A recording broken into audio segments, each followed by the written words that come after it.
В зале суда стояла гнетущая тишина, которую можно было резать ножом. Все присутствующие, включая адвокатов, прокуроров и зрителей, были прикованы к одному человеку – бывшему полицейскому, сидящему на скамье подсудимых. Он выглядел так, будто природа сама подсказывала ему, как необходимо сохранять спокойствие даже в самый мрачный момент жизни. Однако за его внешним самообладанием прятался глубокий и усталый взгляд человека, который пережил слишком много бед и испытаний, чтобы оставаться невозмутимым. Тем не менее, обвинение это не интересовало, он был на суде за убийство. Случайное, с горьким привкусом трагедии и безысходности, но от этого не стало менее тяжелым в глазах закона. Человек, который когда-то служил обществу, защищая его, теперь оказался на другой стороне правосудия.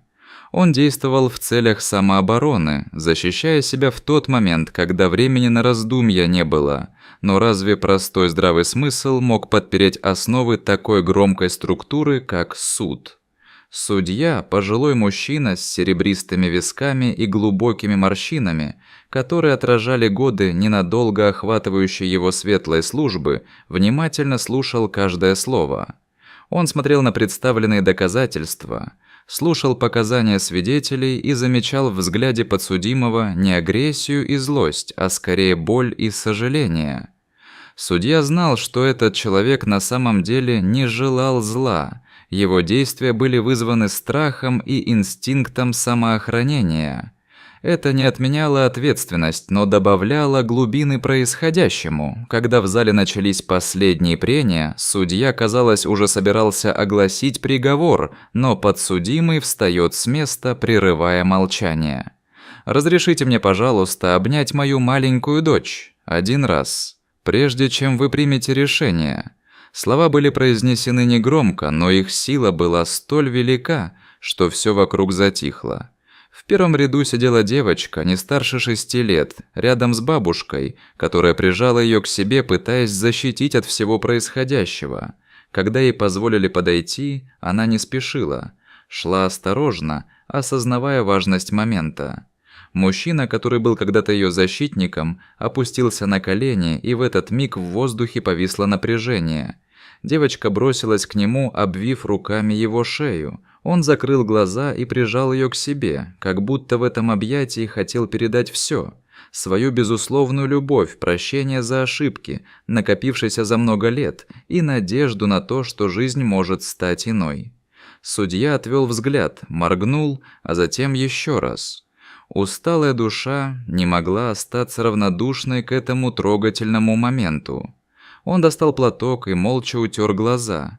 В зале повисла тишина, и никто не осмеливался произнести ни слова.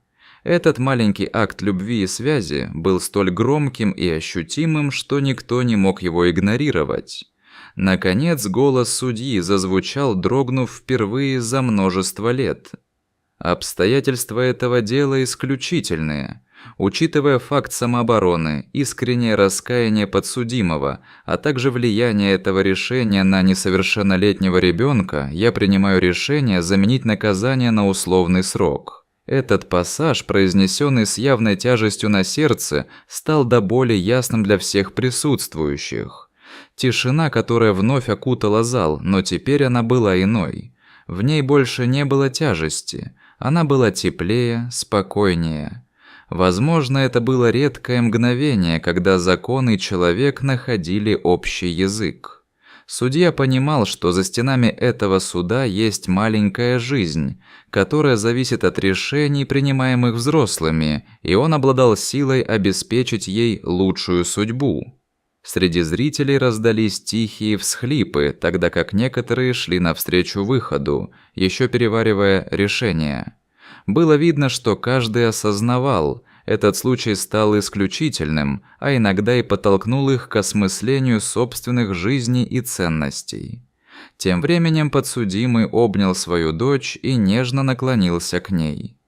«Я люблю тебя, малышка», – прошептал он, а ее ответ был простым. «Я тоже тебя люблю, папа».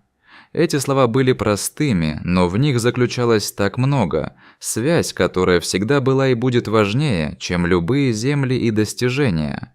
Он понимал, что его жизнь была разрушена, но в ее глазах снова виделся свет, и ему было дано еще одно представление о надежде.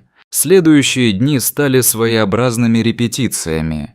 Для семьи подсудимого это было непростое время. Его жена, мать девочки, всегда знала о беспорядках в жизни своего мужа.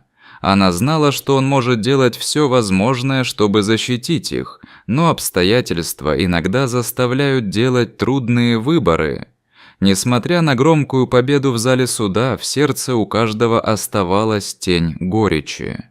Как часто жизнь может ставить перед необходимыми решениями и как мало способно понимание этого раздражающего и запутанного мира. Между тем, он успел понемногу вернуться к другой жизни, нам рассказывая о том, как простой акт любви и понимания может менять мир.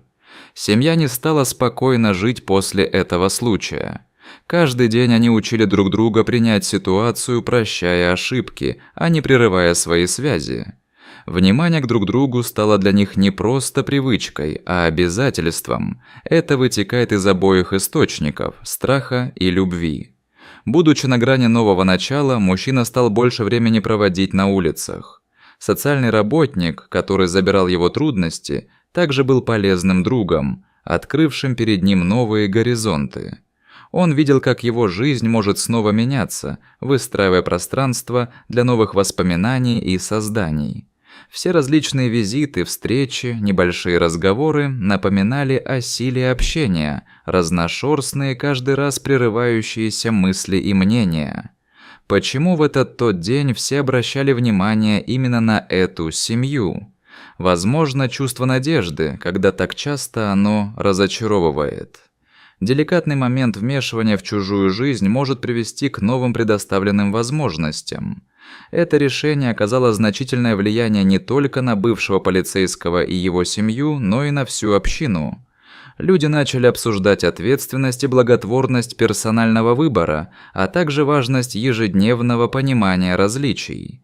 Каждое разделение стало менее жутким, когда община могла создать пространство для разговора, прощая обстоятельства и друг друга. Спокойствие, наконец, могло проявиться и помогать в самореализации. Бывший полицейский старался понять себя и то, как его действия касаются каждого. Он направлял время на то, чтобы стать более значимым для своей дочери, помогал ей справляться с трудностями и собственным осознанием. Этот переход стал одним из наивысших пунктов их совместного пути, от любви к человеческому пониманию, о котором можно только мечтать. История, которая возникла в зале суда, послужила катализатором для изменений. Годы спустя они будут вспоминать тот день, когда любовь смогла преодолеть мрак и пронзить сердца. Они будут передавать эту мудрость своим друзьям и обществу, учить, что даже в самых темных обстоятельствах всегда восцветает надежда. Вот такая удивительная история случилась в зале суда, но каждый из нас, кто вдруг оказался в самом центре своей жизни, может присоединиться к подобным переменам.